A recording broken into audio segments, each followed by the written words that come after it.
Hi friends, welcome to my YouTube channel. সকল দর্শক বন্ধুদেরকে আবারও স্বাগতম জানাচ্ছি আমার ইউটিউব চ্যানেলে। আর যা নতুন বন্ধু তাদেরকে আমন্ত্রণ জানাচ্ছি চ্যানেলটি সাবস্ক্রাইব করে পাশে থাকার জন্য। Here I am requesting to my all of new viewers and friends who are just now connected to this YouTube or cooking video.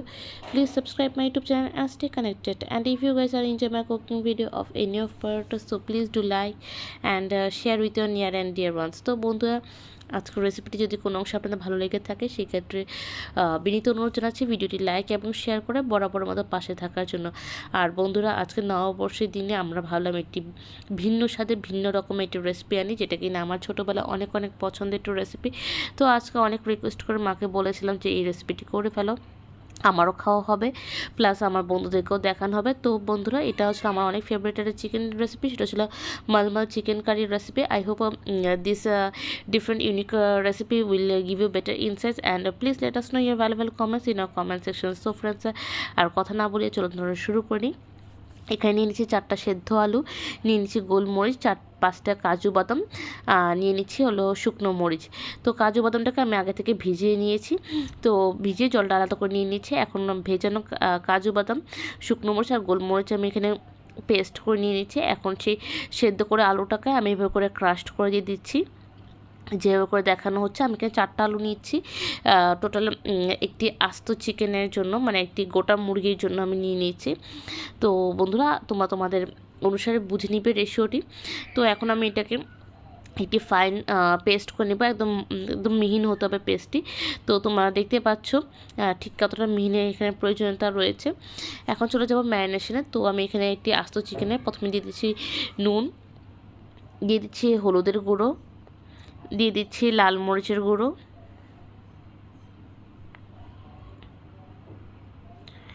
দিয়ে দিচ্ছি সরিষার তেল। এখানে আমি লাল মরিচের গুঁড়ো খুবই কম দিয়েছি, এবং এটাকে ভালো করে আমি ম্যারিনেট করে নিচ্ছি। এবং ম্যারিনেট করে আমি এটাকে 20 থেকে 25 মিনিট আমি এটাকে রেস্টে রাখবো। চাইলে তোমরা এই সময় নর্মাল ফ্রিজে রাখতে পারো। 20 থেকে 25 মিনিট এটা খুব ভালো করে ময়েস্ট হবে, এবং যত ভালো ম্যারিনেশন হবে, যত ভালোক্ষণ আপনারা রাখবেন ততই ভালো টেস্ট দিবে। এখন চলে যাচ্ছি পরবর্তী স্টেপ। তো বন্ধুরা, এখন আমি একটি সসপ্যান নিয়ে নিচ্ছি। তোমরা চাইলে কড়াই নিতে পারো, তবে সসপ্যানে ভালো করে কুকটা হবে। তো আমি এখানে দিচ্ছি প্রথমে সাদা তেল। তো তেলের পরিমাণ মোটামুটি আমি ভালোই আকারে দিচ্ছি, এবং তারপর দিয়ে দিচ্ছি গোটা মশলা, এলাচ, দারচিনি, আর দিয়ে দিচ্ছি তেজপাতা, এবং তার সাথে দিয়ে দিচ্ছি আমি পেঁয়াজ কুচি, মানে স্লাইস করা। সেখানে আমি দিয়ে দিচ্ছি প্রায় 4 থেকে 5টি বড় বড় পেঁয়াজের স্লাইস করে দিয়ে দিয়েছি, এবং এটাকে ভালো করে আমি ভুনে নিব, মানে ভাজা ভাজা করে নিব। টোটাল আমি এখানে 40 সেকেন্ডের মতো টাইম দিব। এরপর আমি দিয়ে দিব সামান্য নুন, এবং এখানে দিয়ে দিব ম্যারিনেট করে রাখা চিকেনগুলো দিয়ে আমি ভালো করে ভাজা ভাজা করে নিব। এতে পেঁয়াজ এবং চিকেন ভালো করে ভাজা ভাজা হবে। আর ফার্মের চিকেন একটু যতটা ভাজা ভাজা হবে ততটাই কিন্তু টেস্ট ভালো হবে। একবারে আস্তে দিয়ে দিলে একটু কাঁচা কাঁচা লাগে, বা আমার একটা পছন্দ না। তো আমি সবসময় ফার্মের চিকেন ফ্রাই করাই পছন্দ করি। তো এভাবে করে আমি 7 থেকে 8 মিনিট ফ্রাই করার পর আমি 2 চামচ আদা বাটা এবং 2 চামচ রসুন বাটা দিয়ে দিচ্ছি,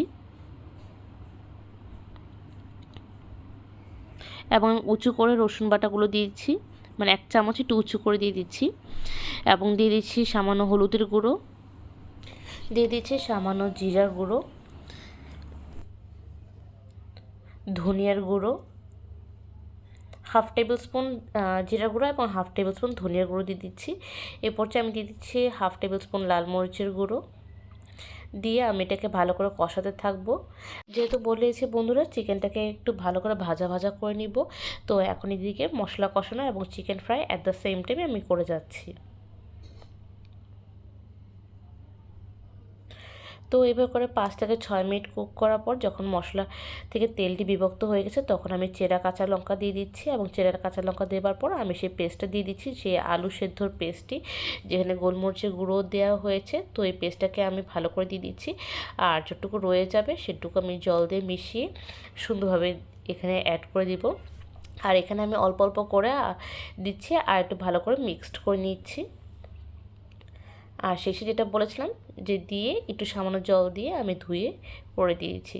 তো এরপরে আমি এখানে সামান্য জল দিয়ে দিচ্ছি, প্রায় হাফ মগের মতো জল দিয়ে দিয়েছি, কারণ এই ঝোলটা অনেকটা ঘন হবে, একদম পাতলা ল্যাপটাটা হবে না, বাট ঘন হবে আর একটু ভারী হবে। তো জলের পরিমাণটা ঠিক আপনারা এরকমই দিবেন। দিয়ে আপনারা জাস্ট চিকেনের লেভেল আর হচ্ছে ওয়াটার লেভেল বোথ সেম লাইনেই হবে। দিয়ে এভাবে আপনারা আরও 10 থেকে 15 মিনিট কুক করতে থাকবেন, কন্টিনিউয়াসলি এভাবে করে নেড়ে যাবেন। আর এই পর্যায়ে আপনারা গ্যাসটাকে লো ফ্লেমে করে দিবেন। So guys, I can say it, this is a high time to serve it. So now you guys can see that it's completely ready to serve. So I'm here serving with plain pulao, যেহেতু বলেছি এটা নববর্ষ উপলক্ষে বানানো হয়েছে। তো নববর্ষের দিন আমরা একটু পোলাও করি, একটু বিরিয়ানি করি, তো এখানে পোলাওর সাথে আমরা সেই চিকেনটাকে পেয়ার করছি। বাট এটা আপনারা রুটি দিয়ে খেতে পারেন, কারণ রুটি দিয়ে খুবই খুবই খুবই টেস্টি লাগে। যারা যারা আলু পছন্দ করেন এবং আলু চিকেনে যদি অন্যরকম কোনো রেসিপি খুঁজে থাকেন, তাদের জন্য এই রেসিপিটি।